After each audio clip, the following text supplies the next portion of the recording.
My name is Dave, and I'm 45 years old. I own a garage, a space that holds everything I've worked for throughout my life. What makes it unique is that I built it from scratch. My journey started when I was 18, working in my uncle's garage for 7 years. After saving enough money, I finally opened my own. Those early years were tough, but I poured my heart, soul, and effort into building it into what it is today. Over the last 30 years, it grew beyond my expectations. Did I ever fall in love? Yes, I did. Her name was Lily. We met at an auto show when she was still in university. It felt like an instant connection. We exchanged numbers and kept in touch, despite living in different cities. A few months later, she visited my home for the first time, and it felt special. But soon after, tragedy struck. Lily's parents passed away, and she almost had to drop out of university. I couldn't stand to see her struggle, so I used my savings to help her finish her studies. She was overwhelmed with gratitude, hugging me tightly as she cried. 5 years later, Lily moved in with me, and life felt perfect. She landed a job at a law firm, and we started a family together.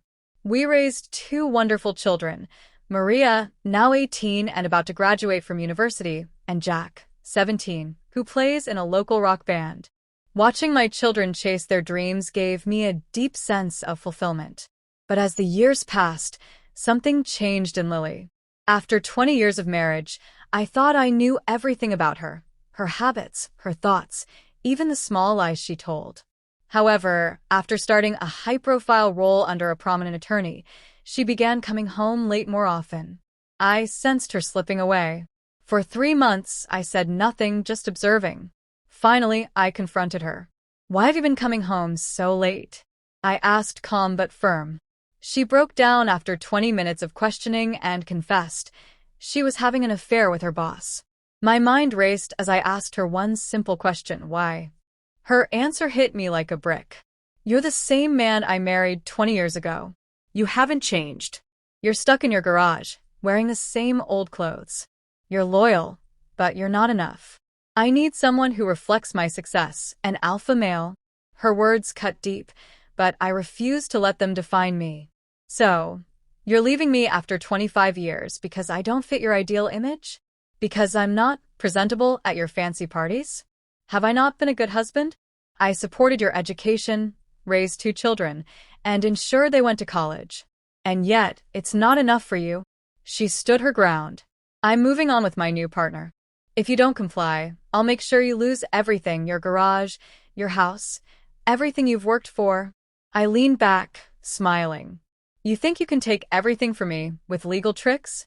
She smirked. "Yes. Best of luck." The next morning, she called her lover, John, her boss. "We have a problem. Dave knows about us." John replied calmly, "It's not the end of the world. We planned for this." That afternoon, John showed up at my garage. "Mr. Brown, may I come in?" "I know who you are," I replied. "Lily told you about us," he began. "I'm her boss. I have a team of top attorneys. If you resist, we'll bury you in legal battles, divorce papers, restraining orders, everything. The garage you built will be seized." I chuckled. "You think you can intimidate me?" He smirked. "I've done it before." I stood up, towering over him. "Let me tell you something, John. I built this garage from the ground up. I've worked my entire life to provide for my family. You can try to take everything from me, but you'll never have my soul. I've been unbroken for 45 years, and I'm not starting now." John faltered for a moment, but quickly regained his composure. "We'll see about that."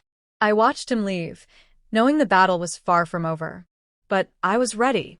This fight wasn't just about my garage, it was about standing firm for what I believed in.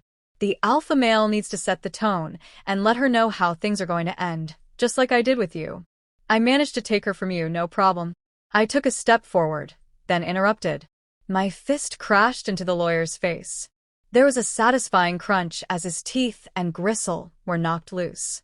He crumbled to the floor, his back against the wall of the workshop, an expression of disbelief on the unbruised side of his face. Consider that lesson number 1. Before the pain could really hit, I hauled John to his feet, only to immediately drop him again with a solid uppercut to his diaphragm. This time, he collapsed to the side, gasping for air. Lesson number 2. As he struggled to catch his breath, I brought my boot down hard on his outstretched hand, snapping his wrist and several bones in the process. And now, lesson 3 and 4. John's moaning was cut short when I stomped on his chest, breaking 3 ribs. His face twisted in agony. "Yes, Mr. Alpha," I said coldly. "It would help if you kept quiet. I'm trying to teach you something here. When I was in high school, I promised myself I would never use my size and strength to hurt others, but you, John, have forced me to break that promise." John coughed up blood, his efforts to hold my gaze failing as I placed my foot on his throat to regain his full attention. "Before you barged in here and tried to rub my nose in it, I was planning on letting you go without consequences, but now you've changed my mind. You want a lesson in alpha behavior? Well, here it is." I pressed harder on his throat. The concept of the alpha male comes from wolf packs, but an alpha isn't always the biggest or the smartest wolf. An alpha is the one who's the most ruthless, the one who doesn't hesitate to kill when necessary. "And you?" I released my foot and watched him weep on the floor. "You're not even close. You're just another office drone playing dress-up in a world you don't understand," I continued. "You have options, John. You can go to the police, but there's no guarantee they'll arrest me. Maybe I'll get out on bail, maybe not. Maybe they'll even attribute this to me, or maybe they won't. Worst case, I get 5 years. 5 years of learning how to be even more efficient in dealing out pain, learning how to make people disappear. And when I get out, we'll have another talk." I stood up, adjusting my shirt. "Or, you can consider this experience a lesson, a cautionary tale of what happens when you sleep with another man's wife."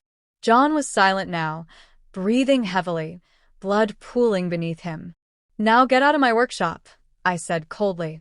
Later that evening, Lily called. John, I'm waiting at the office. I thought you'd be back by now.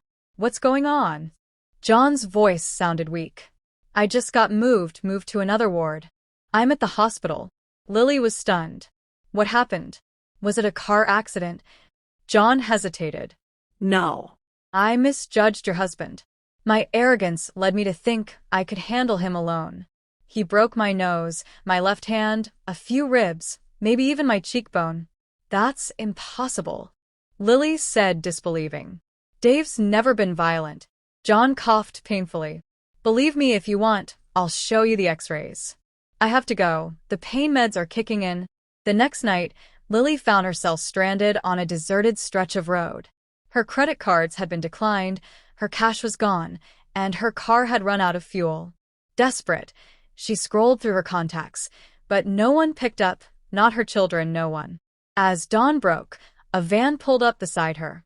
She froze as I stepped out. "Get in," I said, not waiting for a response. She climbed in, trembling.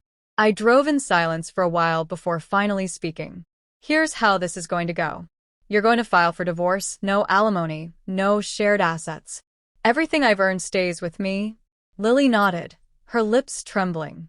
"You keep what's yours. I don't care what reason you give for the divorce, but once it's done, you're leaving the city. My kids can see you if they want, but not in my presence." She stared at me, wide-eyed. "And if I don't?" "If your things aren't packed and gone by tomorrow at 11 a.m., I added coldly, "they'll be burned." 5 days later, the paperwork was on my desk. A few months after that, I was a free man. Do I regret it? Maybe I regret that my marriage fell apart. Maybe I regret that Lily couldn't understand loyalty. But what I don't regret is showing John exactly what an alpha male looks like. Now I'll live my life alone.